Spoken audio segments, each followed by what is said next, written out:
Time now for top picks. Let's start with Amazon. Of course, today, if we take a look at the stock price, you can see it had a little bit of a bump, actually, on the back of the better than expected jobs data, but cratering overall. Look at that, over a one-year period, down about 47%. Has your investment thesis changed at all, given the better than expected results today in terms of the health of the U.S. economy? No, it hasn't changed. I think one of the difficulties in the current market is trying to identify or discern between macro risk and so a slowing economy and then company specific stuff, right? And with Amazon, the story remains pretty clear to us. And I think at current levels and with valuation compressing so much, it's really hard to see and I can't make any promises, but it's really hard to see how an investor can't make money on this on a longer term time horizon at these prices. So Amazon is still the leader globally in e-commerce. They're still the leader in cloud computing. These are two powerful secular trends that are going to continue on their path regardless of what happens with the economy as it goes through its normal course cycles. So those are powerful drivers. And then I would say with Amazon particularly, the irony is that it's been punished. I think part of the reason the last quarter was ugly, but part of what scared investors, I think, was margins came in, operating income came in a lot lower than people had expected. And because Amazon's running at pretty thin margins, any kind of hiccups on the profitability front really scare people.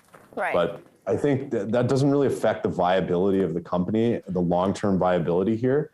They're a good company. They're going to figure it out. AWS and advertising continue to grow faster than the retail business. Those are both more profitable divisions. And as Amazon basically spent so much money during COVID building out their fulfillment network, that's not going to continue on indefinitely. So when that CapEx kind of moderates, all of those things together should lead to like significantly higher profitability for this company. And so at a time when people want profitability now, it seems a little tricky, but this is going to inflect, we think, in a major way over the next few years. Okay. All right. Now, the next one is PepsiCo. This, for some investors, feels like a very expensive stock. I mean, Estimated forward earnings is about 26 right now. Where do you stand on the business and sort of its viability as we have more macro headwinds moving forward?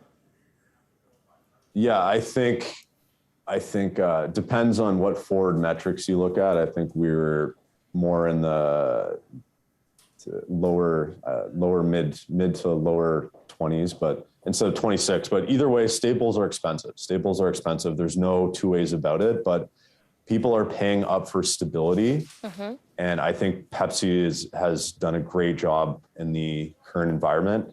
If you look at the last earnings report, the amount of pricing that they push through is almost unbelievable. And we think going forward, there's no way they can repeat that again. So organic sales growth, what we're going to watch for is that needs to come from a combination of slight price increases and then also volume growth. And Pepsi is in good categories. I mean, it's a name that everyone knows for soft drinks, but we were on a call with the management recently.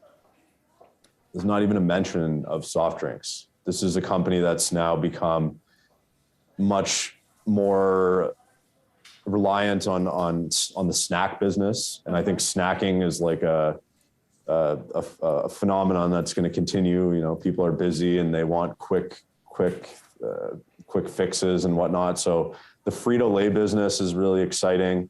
The Quaker business is not as exciting, but the point is that you hardly hear as much about soft drinks. They were really focused on the snacking business, and they're focused on non-sweet drinks, the Gatorade and even potentially like the seltzers and whatnot that they can put out with some of their partnerships. So these growth areas are not what I think people know the company for as a brand name. So I think there's a lot of drivers that can help this company to continue growing sales for the next few years. Organic sales growth 5% with continued productivity gains. So cost control programs, we think they can do high mid-single digit EPS growth for the next few years as well. Okay, we've got about a minute to go. The last one, Deutsche Telekom. Tell us, where do you stand on this business and why do you think it's got prospects for growth?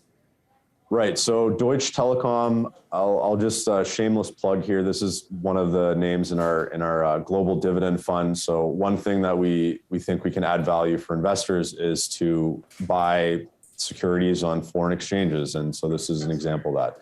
So Deutsche Telekom is a German telecom company, hence the name.